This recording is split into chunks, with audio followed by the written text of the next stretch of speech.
जय श्री कृष्ण, राधे राधे।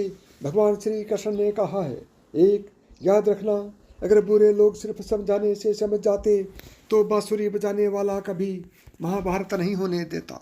नंबर 2, जिंदगी में कभी भी अपने किसी हुनर पर घमंड मत करना, क्योंकि पत्थर जब पानी में गिरता है तो अपने ही वजन से डूब जाता है।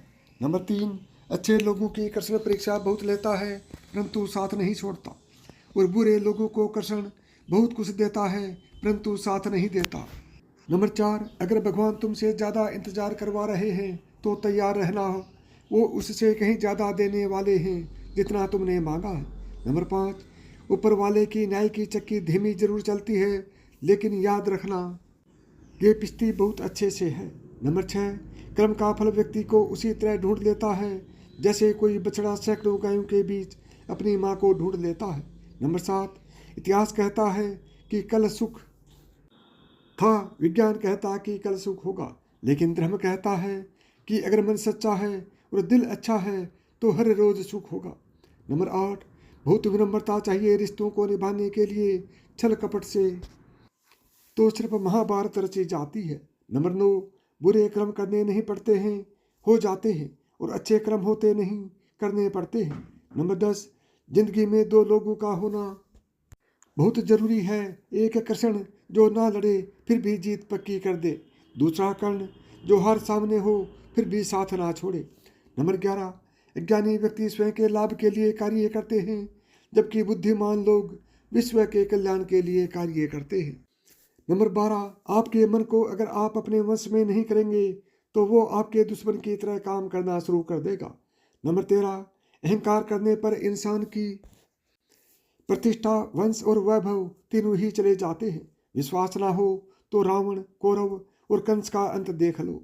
14, तू करता वही है जो तू चाहता है, होता वही है जो मैं चाहता हूँ। तू वही कर जो मैं चाहता हूँ, फिर होगा वही जो तू चाहता है। नंबर 15, इंसान गलत कार्य करते समय दाएं बाएं आगे पीछे चारों तरफ देखता है, बस ऊपर देखना भूल जाता है। नंबर 6, क्रोध से भ्रम पैदा होता है, भ्रम से बुद्धि व्यग्र होती है, जब बुद्धि व्यग्र होती है तब तर्क नष्ट हो जाता है, जब तर्क नष्ट हो जाता है तब व्यक्ति का पतन हो जाता है। 17, श्री कृष्ण कहते हैं कि जन्म लेने वाले के लिए मृत्यु उतनी ही निश्चित है जितने की मृत होने वाले के लिए जन्म लेना, इसलिए जो अपरिहार्य है उस पर शोक मत करो। 18, हद से ज़्यादा सीधा साधा होना भी ठीक नहीं है, क्योंकि जंगल में सबसे पहले सीधे पेड़ को काटा जाता है, फिर टेढ़े मेढ़े को छोड़ दिया जाता है। 19, जिंदगी के इस रण में खुद की कृष्णा और खुद ही अर्जुन बनना पड़ता है, रोज अपना ही सारथी बनकर जीवन की महाभारत को लड़ना पड़ता है। 20, भरोसा अगर खुद पर रखो तो ताकत बन जाती है, और दूसरों पर रखो तो कमजोरी बन जाती है। आप कब सही थे इसे कोई याद नहीं रखता, लेकिन तुम कब गलत थे इसे सब लोग याद करते हैं।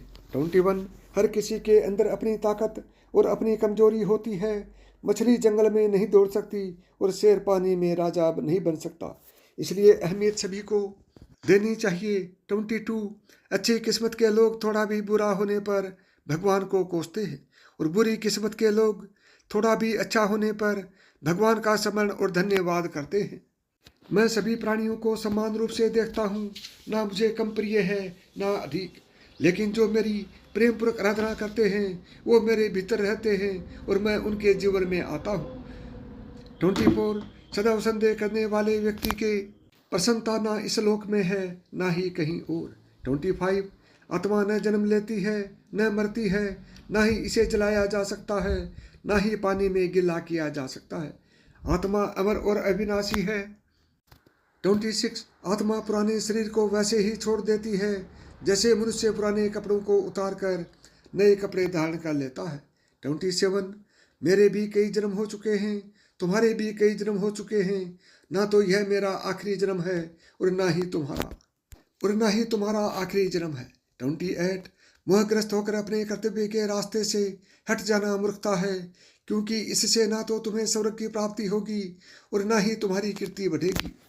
29, अगर आप अपना लक्ष्य पाने में नाकामयाब होते हैं तो अपने रणनीति बदलो, लक्ष्य नहीं।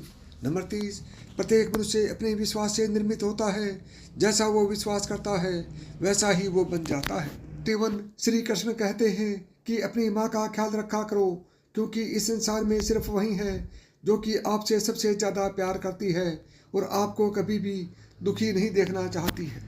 श्री कृष्ण यह भी कहते हैं कि कामयाबी सुबह की तरह होती है, यह मांगने पर नहीं, यह मेहनत करने से मिलती है। 33, श्री कृष्ण कहते हैं कि अगर आप पर कोई लक्ष्य है और आपको उसे पाना है तो उसके लिए जो सिले वह जुनूनी बनिए, तभी आपका वह लक्ष्य आपको एक ना एक अवश्य मिल ही जाएगा। 34, श्री कृष्ण कहते हैं कि अगर आप चुप रहते हो तो उससे बड़ा कोई जवाब नहीं है। अगर आप किसी को माफ़ कर देते हो तो उसके लिए उससे बड़ी कोई सज़ा नहीं है।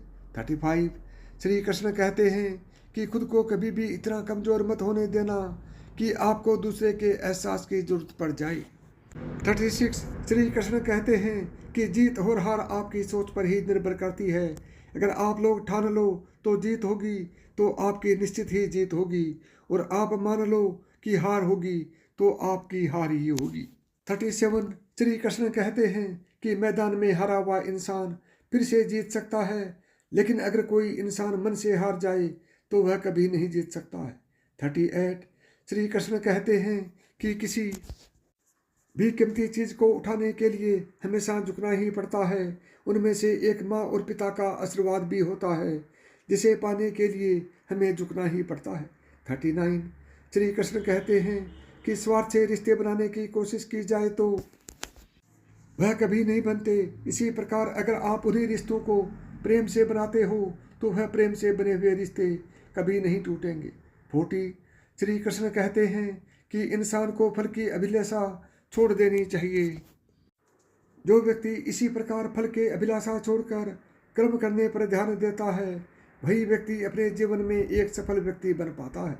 41, श्री कृष्ण कहते हैं कि अगर कोई व्यक्ति शिक्षा से पहले संस्कार को अपना ले, व्यापार से पहले व्यवहार को बढ़ा ले, साथ ही अपने माता पिता को भगवान मान ले, तो उसकी जिंदगी कभी कठिनाइयों से नहीं गुजरेगी। 42, श्री कृष्ण कहते हैं कि जो व्यक्ति समाज की सभी मोह माया को त्याग देता है वह अपने अहंकार को भी त्याग देता है। वह व्यक्ति सभी भावनाओं से मुक्त हो जाता है, तभी उसे असली मन की शांति प्राप्त होती है। 43, श्री कृष्ण कहते हैं कि जो व्यक्ति अहंकार करता है उस व्यक्ति की प्रतिष्ठा, वंश, वैभव तीनों ही समाप्त हो जाते हैं। 44, श्री कृष्ण कहते हैं कि अगर आप किसी को कुछ लेते हो तो कभी भी अहंकार मत करना, क्योंकि अगर आप किसी को कुछ दे रहे हो तो हो सकता है कि वह आपके पिछले जन्म का कर्ज चुका रहे हों। 45, श्री कृष्ण कहते हैं कि अगर आप मेरी भक्ति करते हो तो आपको कुछ दुख भी देखने को मिल सकते हैं, पर दुखी ही आपकी परीक्षा होती है। कुछ लोग इन्हें प्रभु की कृपा समझते हैं, वो कुछ लोग इन्हें दुखी समझते हैं। 46, श्री कृष्ण कहते हैं कि हमारे जीवन में सबसे ऊपर परिवार होता है। अगर हम परिवार के साथ रहते हैं तो कितना भी बड़ा दुख क्या न हो, वह दुख हमें महसूस नहीं होता है। 47, अगर आपकी सोच अच्छी होगी तो आपको हर व्यक्ति अच्छे लगेंगे, और आपकी नीयत भी अच्छी हो तो आपको हर कार्य अच्छे लगेंगे। 48, इस जीवन में आधे से ज़्यादा दुख तो इस वजह से होते हैं कि हमारी आशाएं बहुत बड़ी होती हैं। अगर हम इन आशाओं को नहीं छोड़ेंगे तो हमेशा सुख होगा। दोस्तों, आशा है कि आपको ये पंक्तियाँ अच्छी लगी होंगी। आपका साथ मेरा मनोबल बढ़ाता है, इसलिए आपसे प्रार्थना है कि हमारे साथ जुड़ें